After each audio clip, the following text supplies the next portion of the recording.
¿Qué tal? Muy buenos días, muy buenas tardes. Bienvenidos a la presentación de las perspectivas económicas de la OCDE, las segundas de este año 2022.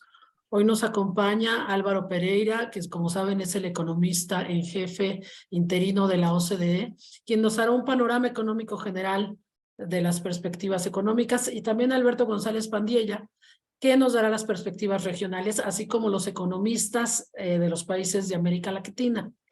Les recuerdo a los periodistas que pueden enviar sus preguntas vía el chat de la plataforma de Zoom, y a todos los asistentes que posteriormente tendremos un panel de expertos, pero que van a tener que cambiar de link. Entonces el link lo vamos a poner en un momento más en el chat también de la plataforma. Y ya para finalizar, les cuento que esta es la primera vez que las perspectivas económicas incluyen al Perú, por lo que le damos la bienvenida a todos los colegas peruanos. Adelante, Álvaro. Muchas gracias, Carolina. Buenos días, buenas tardes a todos y todas. Nosotros hemos lanzado entonces hoy las nuevas perspectivas de la OCDE para todo el mundo, y sobre el tema enfrentando la crisis. Nosotros tenemos, si podemos empezar en el próximo slide, por favor. Nosotros estamos enfrentando por la guerra, debido a la guerra de agresión de Rusia a Ucrania, estamos enfrentando una crisis bastante grande en términos de energética. Entonces, nosotros enfrentamos un enorme shock de precios de energía. Este es un gráfico que nos revela el porcentaje estimado del PIB que los países de la OCDE están gastando en energía. Y hace mucho tiempo, hace 50 años casi, que no estamos gastando tanto como estamos gastando ahora. Las últimas 2 veces en que gastamos tanto ha sido cuando tuvimos los shocks de petrolíferos de los años 70 y los años 80, como podemos ver en el gráfico. Pero ahora, en los últimos meses, ha habido un incremento muy rápido de los gastos en energía. Próximo slide, por favor. Y claro que este shock de energía está haciendo 2 cosas en la economía global. Primero, se está ralentizando el crecimiento mundial. Estamos previendo que este año vamos a tener un crecimiento global de cerca de 3%, el próximo año 2,2%, y después una pequeña recuperación para 2,7% en 2024. Pero entonces la crisis está ralentizando el crecimiento, pero también aumentando la inflación. Próximo slide, por favor. Y eso son nuestras previsiones para los países que seguimos. Inflación que está en 2022, está en la columna azul, 2023 la verde y los diamantes en 2024. Lo que podemos ver es que la inflación en 2023 va a seguir siendo elevada, pero va empezando a bajar. Y en 2024 sí, ahí sí estamos hablando de inflaciones que esperamos que van a estar más cerca de los objetivos centrales de los bancos centrales y los objetivos de los gobiernos. Pero lo que estamos hablando, inflación alta, y va a seguir elevada el próximo año y empezando a bajar un poco más, con algunas diferencias. Tenemos, por ejemplo, en la región, que vamos a hablar un poco más tarde, países como Brasil y México, en que como los bancos centrales han iniciado la parte de la acción de la política monetaria un poco más tempranamente, están teniendo resultados con bajas más elevadas de la inflación. Próximo slide, por favor. Tenemos bastantes riesgos. Este es uno de los riesgos que nosotros intentamos enfatizar más, que es los mercados de gas, que son muy importantes principalmente para Europa y Asia, pero también en la región también. Y es un riesgo de que puede haber disrupción en los mercados de gas si tenemos principalmente, como es con la línea roja, inviernos en el hemisferio norte fríos. Si tenemos un invierno frío este año en Asia o Europa, vamos a tener disrupción que es por bajo de la línea que estamos ahí, el umbral de riesgo elevado por abajo del umbral que vemos ahí en la línea.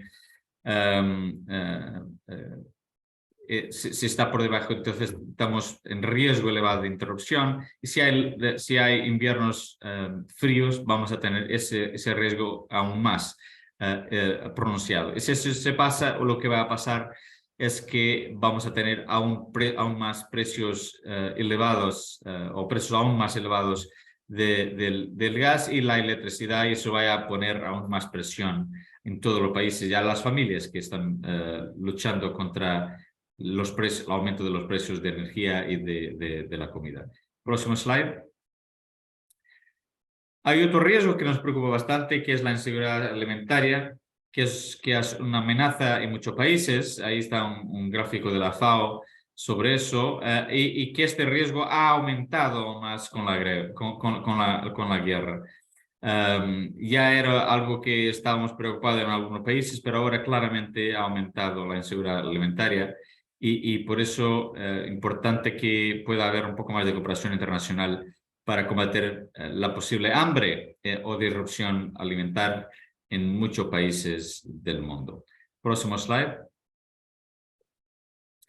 Estas son las recomendaciones principales. Hablamos mucho qué hacer en términos de política monetaria, que es mantener la política para bajar la inflación, combatir la inflación, prioridad total, política fiscal más focalizada y temporal, que sería importante para garantizar la sostenibilidad de las finanzas públicas, pero también hablamos mucho de cómo tener una política energética mejor para tener mejor seguridad energética, diversificando las fuentes de suministro, pero también aumentando la inversión en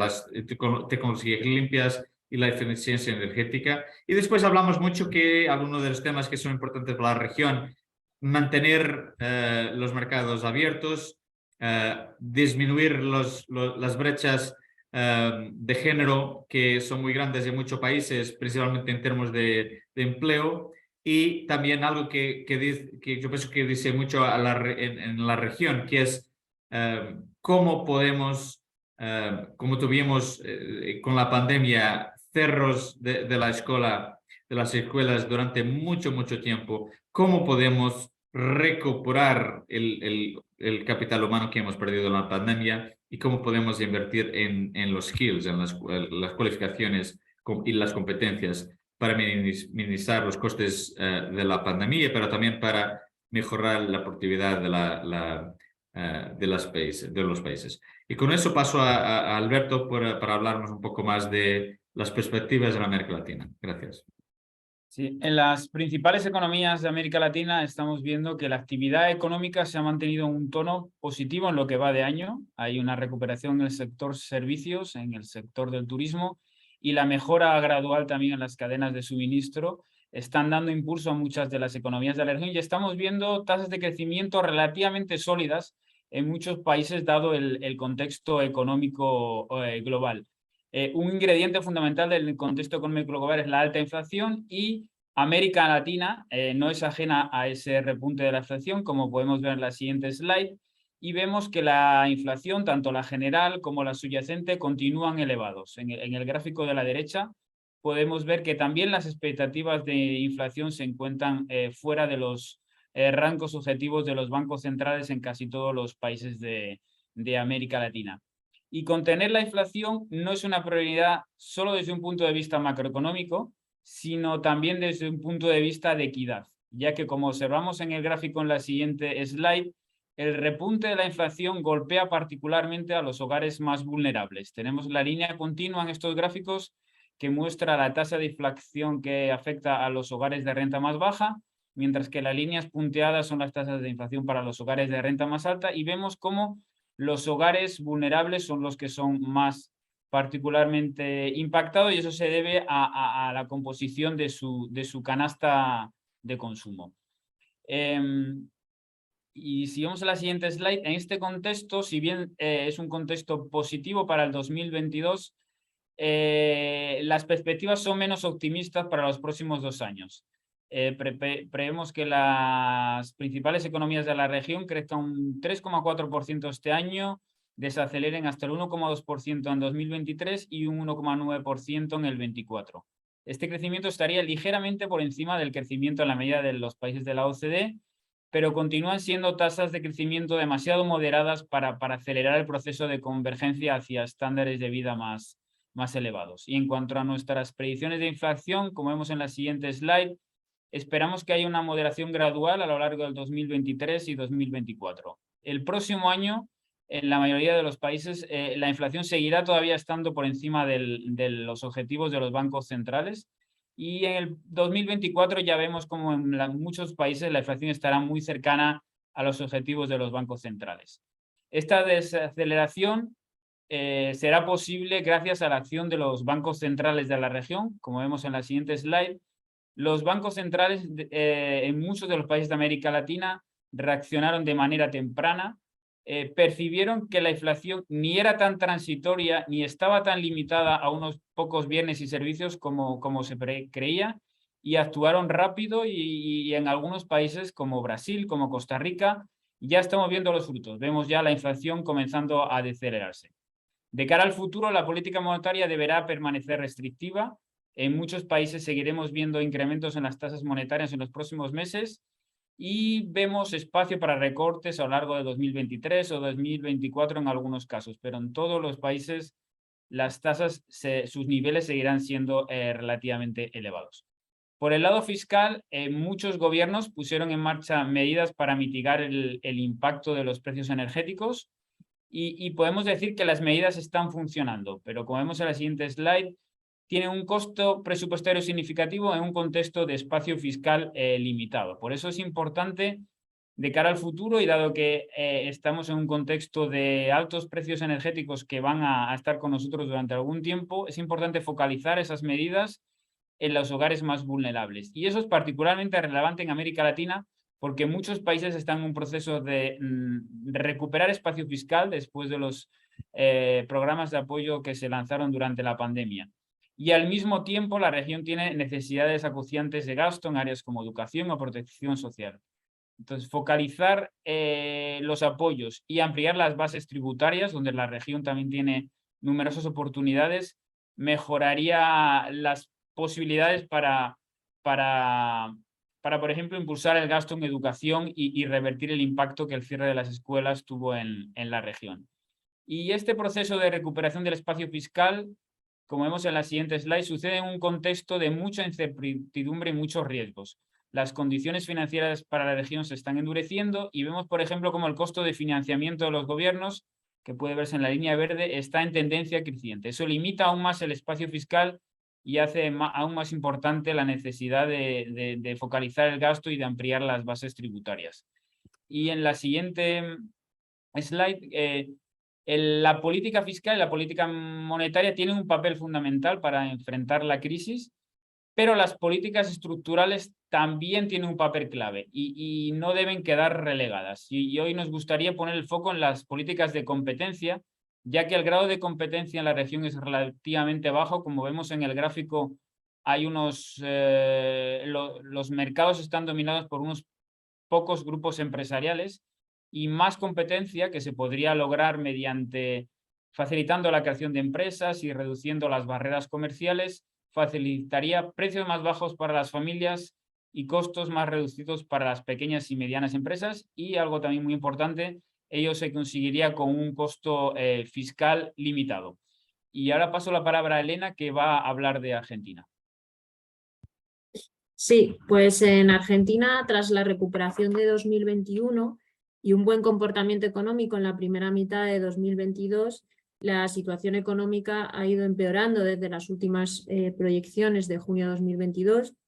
Como sabéis, la incertidumbre política que se generó a raíz de la dimisión del ministro Martín Guzmán añadió más presión a una situación que ya era algo complicada. La inflación ha ido acelerándose y, como podéis observar en el gráfico, también se han generado más presiones en el mercado cambiario. La brecha entre el tipo de cambio oficial y el paralelo se ha ido ampliando hasta alcanzar, incluso superar el 100% en algunos momentos en los últimos meses, y esto ha aumentado el riesgo de devaluación. Por tanto, pronosticamos un deterioro económico para la segunda mitad de 2022 y una consecuente ralentización en 2023, seguida de una gradual recuperación en 2024. Los factores que afectarán negativamente al consumo y a la inversión a finales de 2022 y 2023 y por ende al crecimiento económico serán el vigente ajuste fiscal que ya se ha puesto en marcha para cumplir con las metas del programa con el del Fondo Monetario Internacional, las medidas restrictivas sobre las importaciones y la elevada inflación. Una inflación que seguirá siendo elevada en 2023 mientras prosigan las presiones cambiarias y el Banco Central siga financiando el déficit fiscal. Además, las reservas internacionales seguirán en niveles bajos pese a las medidas extraordinarias que se han ido poniendo en marcha estos últimos meses. Y si bien es cierto que el acuerdo con el FMI está reduciendo, mitigando la incertidumbre sobre las políticas macroeconómicas en el corto plazo, se requieren reformas más estructurales, más de largo plazo, de mayor calado para reducir los desequilibrios macroeconómicos en Argentina. Por un lado, se requiere un ajuste fiscal que mantenga el apoyo también a los grupos vulnerables, por ejemplo, reduciendo los subsidios a la energía que no benefician precisamente a los hogares que más lo necesitan, asignar las ayudas sociales de forma más eficiente o también revisar los regímenes impositivos y los sistemas de pensiones. Por otro lado, implementar reformas que busquen mejorar la productividad y el crecimiento a largo plazo es clave. De esta manera se podría aumentar la competencia y eliminar barreras comerciales y también todas las medidas que busquen fomentar la formalidad laboral.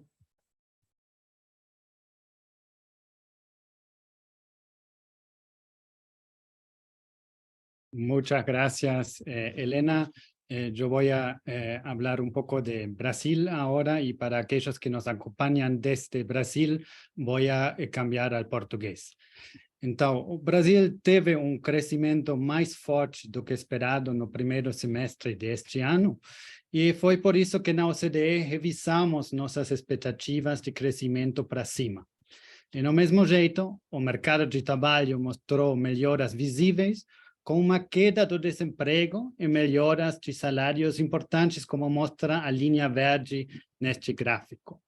Próximo slide, por favor. E, contudo, o aumento desses salários ficou debaixo da inflação. E essa queda de salários reais é dos fatores porque nossa expectativa de crescimento é de abrandamento em 2023 a 1,2%, antes de subir novamente no ano seguinte a 1,4%. Outros fatores que fomentam essas expectativas são cenário externo mais fraco em 2023 e as taxas de juros mais elevadas que já estão encarecendo o crédito. Mas esse mesmo aperto monetário, que começou muito cedo no Brasil, como falou o Alberto, com o Banco Central prevendo corretamente as pressões inflacionárias, é também o que nutre a nossa previsão de uma contínua queda da inflação ao longo de 2023 e 2024. Isso é muito importante porque a inflação prejudica, sobretudo, as famílias mais vulneráveis. Com isso, o Banco Central poderá provavelmente começar a baixar os juros no ano que vem, se a inflação permanece numa trajetória firmemente descendente e se as expectativas de inflação permanecem bem ancoradas. Isso é a nossa expectativa, mas existe risco possivelmente relacionado com o aquecimento do mercado de trabalho, que o Banco Central tenha que manter os juros altos durante mais tempo. Outro fator que gera incerteza na economia brasileira são as contas fiscais. A intenção de aumentar o gasto social e, sobretudo, a parte melhor direcionada deste gasto social, que é o programa Bolsa Família, é algo que a OCDE tem recomendado no passado. Esse aumento é compatível com ajuste fiscal, porque o Brasil tem muito espaço para melhorar a eficiência do gasto público. Mas será muito importante definir novo regime fiscal que irá ancorar as expectativas. Y con eso paso la palabra a Adolfo, que nos hablará de Chile. Buenos días. Las fuertes medidas de apoyo ante la pandemia por COVID-19 permitieron reducir su impacto en el bienestar de los chilenos y también que la actividad económica se recuperara rápidamente, pero llevaron a un sobrecalentamiento de la economía. Eso generó presiones inflacionarias, ¿verdad?, que fueron amplificadas por el gran incremento en los precios de la energía y de los alimentos durante este año, y eso ha requerido un ajuste en la política monetaria para controlar la inflación.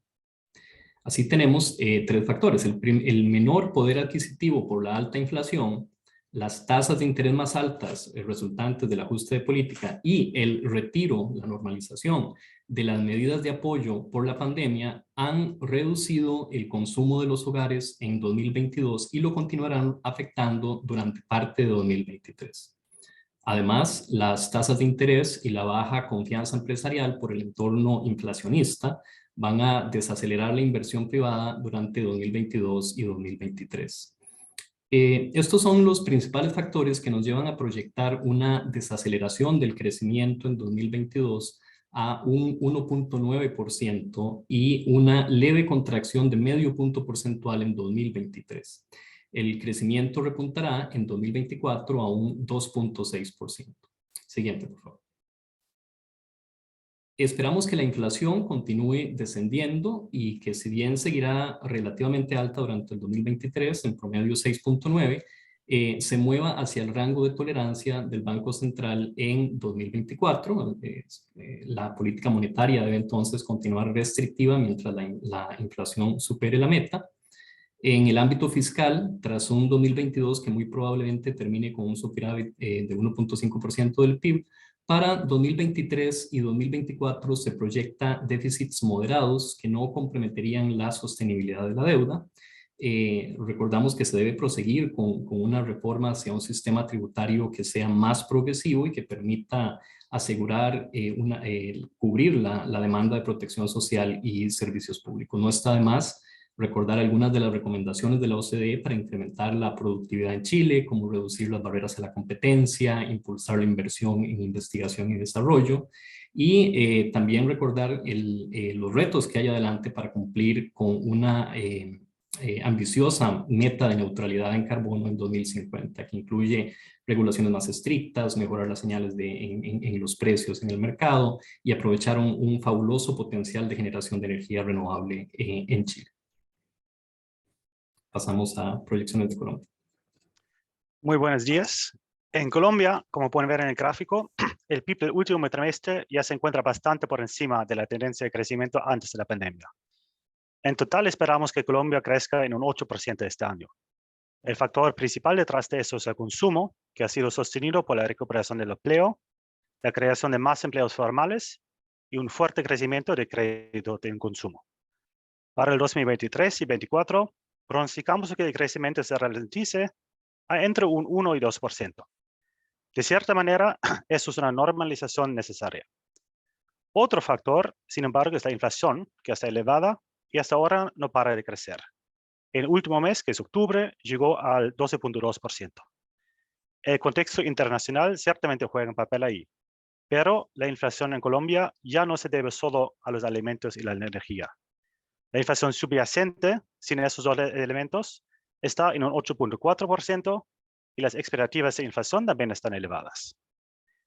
Frente a esta economía sobrecalentada, las políticas macroeconómicas restrictivas, tanto en el ámbito monetario como en el fiscal, ayudarían a que se modere la demanda y así baje la presión sobre los precios.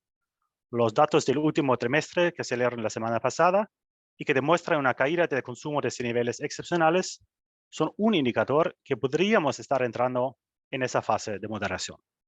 Siguiente slide, por favor. Sin embargo, creemos que el Banco Central debe mantener su postura restrictiva, sobre todo para asegurar que las expectativas de inflación convergen al rango objetivo que se ha fijado para la inflación. La política fiscal se caracteriza por un aumento de ingresos gracias a dos reformas tributarias.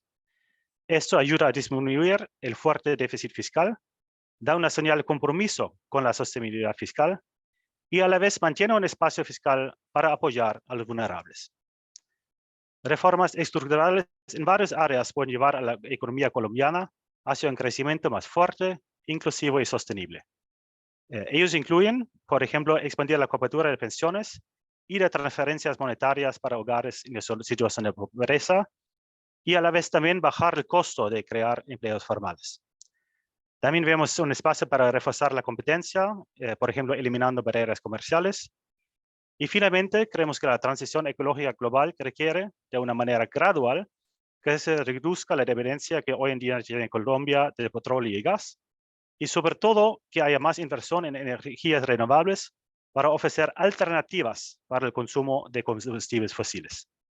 Con eso paso al siguiente país. Muchas gracias. Vale. Gracias, Michael. En Costa Rica hemos observado que la inflación general, la línea blue en el gráfico, parece haber tocado techo en agosto, llegando al 12%, pero en los últimos 2 meses parece haber bajado de alrededor de 3 puntos y ahora se sitúa en 9%.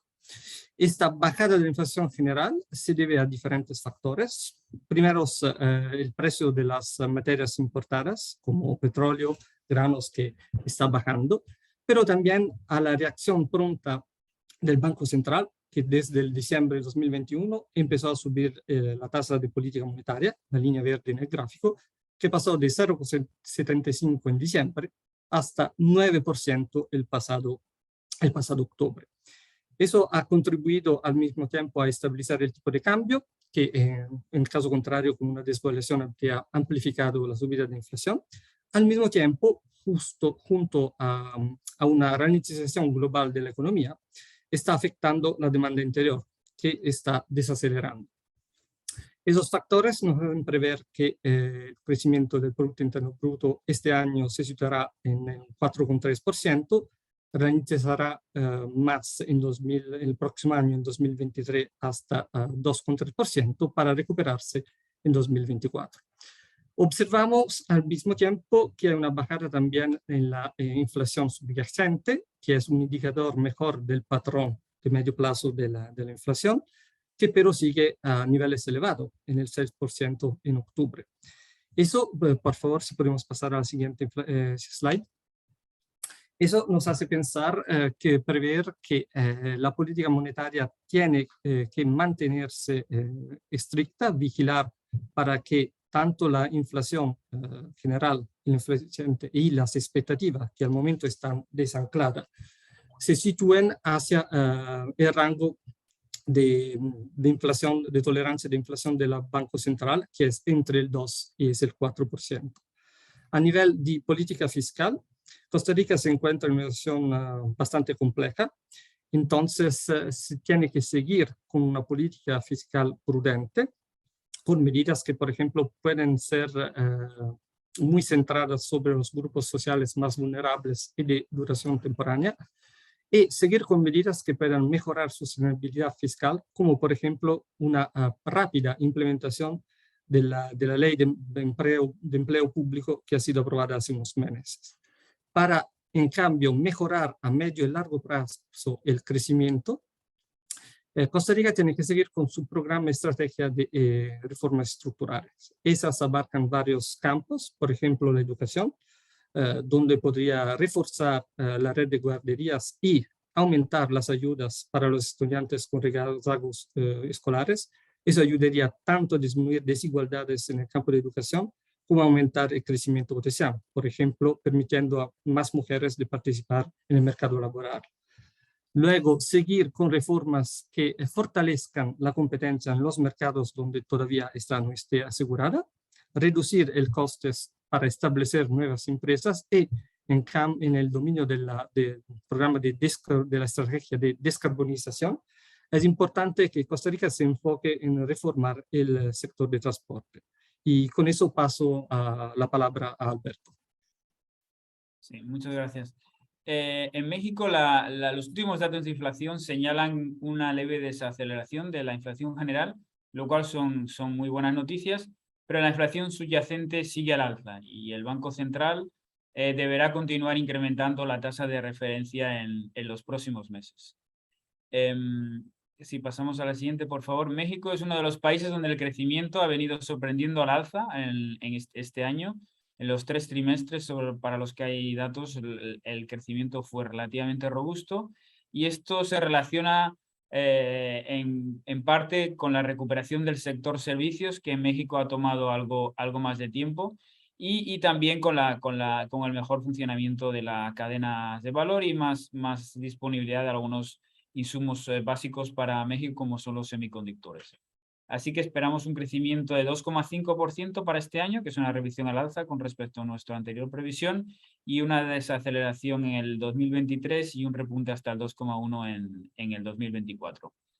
Por el lado de las políticas fiscales, las medidas en marcha para mitigar el impacto de los altos precios energéticos están funcionando, están conteniendo la inflación, pero de cara al futuro hay mucho espacio para focalizarlas y para reducir su costo fiscal y crear espacio para otras áreas de gasto. También por el lado fiscal vemos oportunidades para ampliar bases tributarias en México, que permitiría dar respuesta a necesidades de gasto en áreas como educación y salud, y al mismo tiempo mantener el fuerte compromiso con la prudencia fiscal que México ha venido mostrando a lo largo de los últimos años. México es una economía con un gran potencial de crecimiento y vemos oportunidades de reforma para hacer realidad ese potencial. Y nos gustaría señalar 3 reformas que consideramos prioritarias. Primero, reducir las brechas de género, facilitar la participación laboral de la mujer, y para ello es importante reforzar la educación temprana, la red de guarderías. Segundo, reducir la informalidad.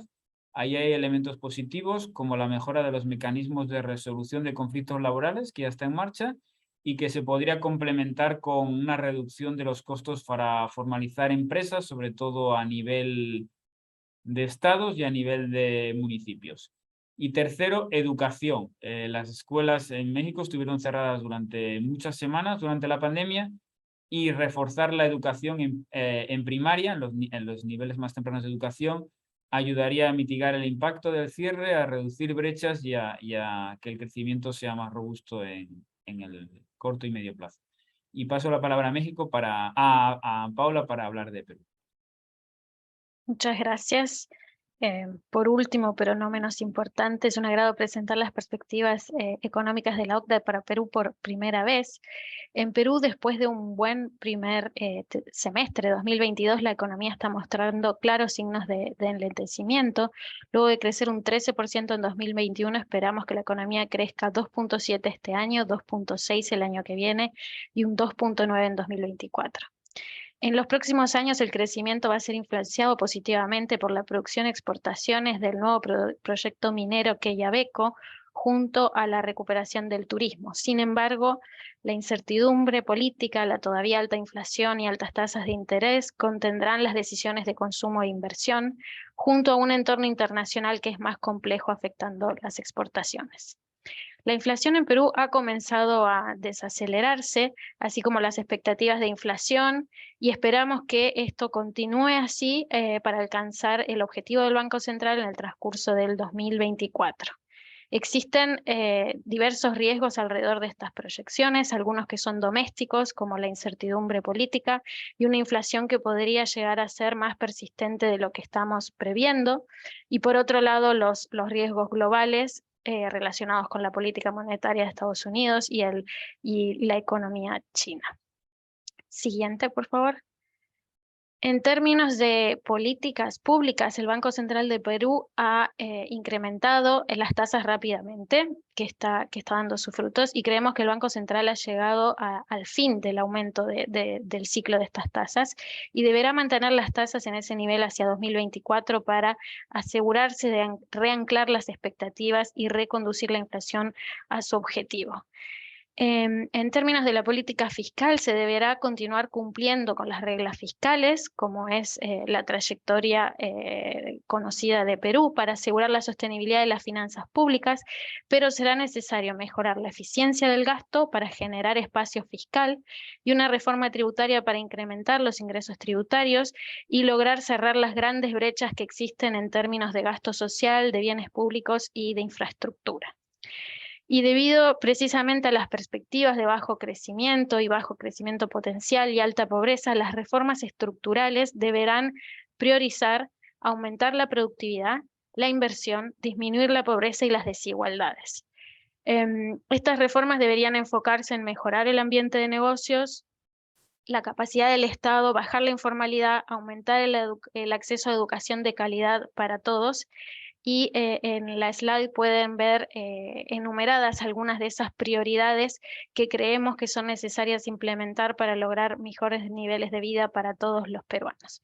Pero por ahora lo voy a dejar aquí y voy a darle la palabra a Carolina, que dará lugar a las preguntas de los periodistas. Muchas gracias, Paula. Muchas gracias a todos los economistas de América Latina por su importante colaboración el día de hoy. Me voy a ir muy rápido con las preguntas porque solo tenemos 13 minutitos para preguntas, entonces me voy rápido con ellas. Tengo dos de México para Alberto. Yolanda Morales, del Economista, pregunta: ¿por qué no ha bajado la inflación en México si fue uno de los bancos centrales que inició desde julio de 2021 la política restrictiva? Y también pregunta cuáles son las fortalezas que inhibirán en Estados Unidos la recesión en 2023 y cómo se trasladará a México una recesión, cómo se trasladaría a México una recesión de Estados Unidos. Te pongo de una vez la otra pregunta, Alberto, para que puedas juntar la respuesta y nos vayamos rápido. Silvia Rodríguez, del Milenio, también en México, pregunta si el nearshoring podría contrarrestar el impacto de la desaceleración de Estados Unidos. ¿Y qué impacto podría tener una reforma electoral, supongo, en la economía mexicana? Vamos, Beto, y nos apuramos para hacer más países. Muchas gracias, Carolina. Sí, respecto a la inflación, uno de los elementos distintivos de México es que es una economía muy abierta. Es una economía de las más abiertas de la OCDE y de las más abiertas de América Latina. Y eso hace que esté más expuesto a estos shocks externos, y parte de ellos explican por qué la inflación está tan alta en México. Pero vemos ya buenas señales. Vemos las primeras desaceleraciones en los índices de inflación general y creemos que está próximo el momento en el que podamos ver también las primeras desaceleraciones en la inflación subyacente. Ahí creemos que, por una parte, las medidas para limitar el impacto de los energéticos están ayudando también algunas de las medidas del gobierno para contener los precios en productos básicos, y sin duda esa reacción temprana del Banco Central de México está comenzando a dar frutos, y creemos que esto será más visible en los próximos meses. Respecto al nearshoring, sí creemos que puede de alguna forma mitigar el efecto de la aceleración de Estados Unidos. No vemos una caída, un desplome de las exportaciones de México debido a la desaceleración en Estados Unidos. Vemos un debilitamiento, sin duda, pero creemos que hay los sectores de la electrónica, los sectores de la automoción, y esa evidencia cada vez más clara de que hay un proceso en el que México está atrayendo actividad económica hacia sus estados para beneficiarse de la posición estratégica cerca de Estados Unidos. Eso también está dando sus frutos, y eso creemos que dará soporte a las exportaciones, y no esperamos que las exportaciones se desplomen. No creemos que la reforma electoral vaya a tener ningún impacto en las proyecciones. Y respecto a Estados Unidos, nuestra proyección, escenario central, es que habrá un crecimiento bajo el 2023 del 0,5% y un repunte gradual el 2024. No es nuestro escenario central que haya una recesión en Estados Unidos. Muchas gracias. Muchas gracias, Alberto. Voy a irme con preguntas para Adolfo sobre Chile. Nos pregunta Paula Santibáñez, de Valor Futuro. Dice, ¿por cuánto tiempo creen que las condiciones monetarias permanecerán estrictas? Y si las proyecciones de actividad sobre Chile se puede considerar una recesión y si esta situación es preocupante o parte del ciclo de ajuste. Y Joaquín Aguilera de Radio Bio Bio nos pregunta si el caso de Chile sugiere una política monetaria debería mantener niveles restrictivos o hasta controlar la inflación, y si creemos que mantener una tasa de política monetaria elevada aumente el riesgo de profundizar la contracción económica en 2023. Adelante. Muchas gracias. Sí, en primer lugar, con respecto a las preguntas relacionadas con la tasa de política, nuestras proyecciones no suponen aumentos adicionales en la tasa de política. Eso en primer lugar. El Banco Central de Chile ya ha manifestado, tras su decisión de política de octubre pasado, que la tasa ha llegado al nivel máximo en este ciclo de ajuste y que permanecerá en ese nivel en tanto sea necesario. De hecho, nuestras proyecciones suponen que la tasa empezaría a disminuir en 2024, en tanto la inflación también entre al rango de tolerancia del Banco Central de Chile, que es entre 2 y 4%. Con respecto a las proyecciones de crecimiento, lo que estamos viendo en realidad es una normalización, es un movimiento hacia una situación más acorde con el comportamiento histórico tras un crecimiento en un año 2021 que fue a todas luces atípico, con una muy fuerte respuesta de política ante el choque de la pandemia, con un impulso fiscal muy elevado, también con retiros de los fondos de pensiones que llevaron a un aumento grande, ¿verdad?, en el consumo durables, en el consumo de servicios. Entonces, lo que estamos viendo en este año es, y en parte en el 2023, es un retorno hacia niveles de consumo durable, de consumo de servicios más normales, ¿verdad? No podía seguir así para siempre, digamos, el nivel de consumo durables que hubo tras el impulso en 2021. Entonces, básicamente lo que se está viendo es eso, es un proceso de normalización hacia una situación, digamos, más acorde con patrones históricos. Gracias. Puedo solo añadir algo, Carolina. Mira, los bancos centrales están haciendo lo que tienen que hacer ahora. Y entonces, en la región y fuera, en otros países. Y por eso es muy importante mantener esta política, como Adolfo estaba diciendo muy bien, de política monetaria para controlar la inflación. Como sabemos, en la región durante muchos años tuvimos problemas de inflación.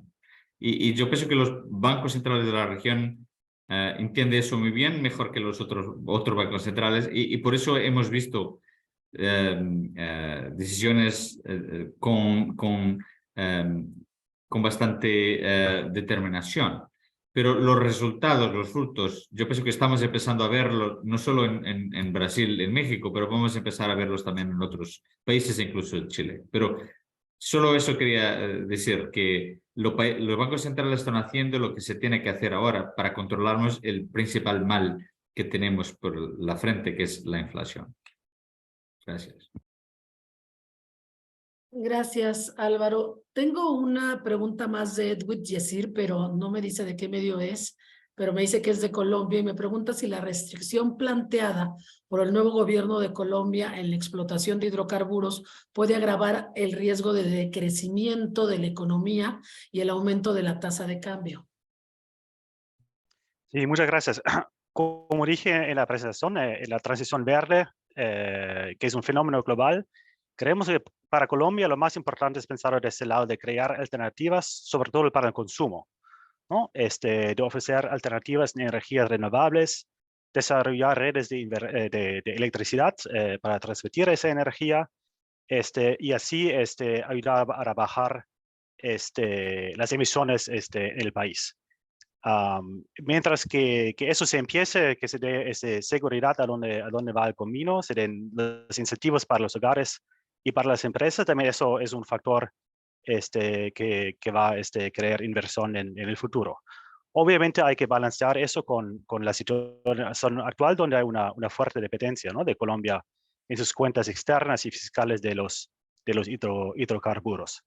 Entonces, mientras que hay una transición que sea gradual y que se desarrollen alternativas tanto para el consumo en Colombia, sino también para las exportaciones, ya que como es un fenómeno global, los mercados sí van a cambiar en el mundo, entonces el mercado de gas y petróleo ya no van a ser lo mismo.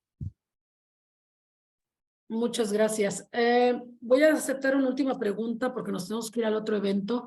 Es de Mónica Billing de Proactivo Perú y nos dice, en el caso de Perú, contribuyó la minería para la recuperación. Sin embargo, el gobierno ha desatendido los conflictos por falta de servicios básicos en las zonas de operaciones. Asimismo, no hay una promoción para la creación de MIPYMES. Desde los propios emprendedores, ¿cómo podría Perú sostener su economía para el 2025? Sí, Carolina, gracias. Gracias por esta pregunta. De hecho, sí, algunos de los riesgos que existen en las proyecciones para Perú son precisamente los conflictos, no solo en las zonas mineras, sino los conflictos sociales relacionados a los altos precios de los fertilizantes y los precios de los alimentos y energía. Esto es claramente un riesgo latente, no solo en Perú, sino en varios países de la región y del mundo. En cuanto a las medidas para impulsar la inversión y la inversión pública, el gobierno recientemente ha puesto un plan en Impulso Perú que está tratando de implementar, y lo que vemos son riesgos que puede haber en la implementación, el no poder implementarlo debido a un Congreso que está polarizado, a un Congreso que no logra pasar las medidas. Estos son los riesgos que vemos en el supuesto que hacemos en las proyecciones económicas, que aunque no llegamos hasta 2025, lo hacemos hasta 2024.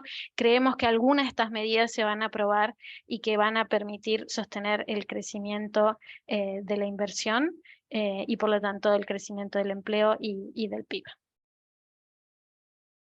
Muchas gracias, Paula. Muchas gracias a todos los que preguntaron. Se nos quedaron algunas preguntas en el tintero, pero mis compañeros de los economistas para América Latina nos harán el favor de responderlas vía mail, para que no se queden con las dudas. Gracias a todos por participar. Gracias a los economistas, gracias a los más de 150 participantes que estuvieron aquí esta mañana tarde.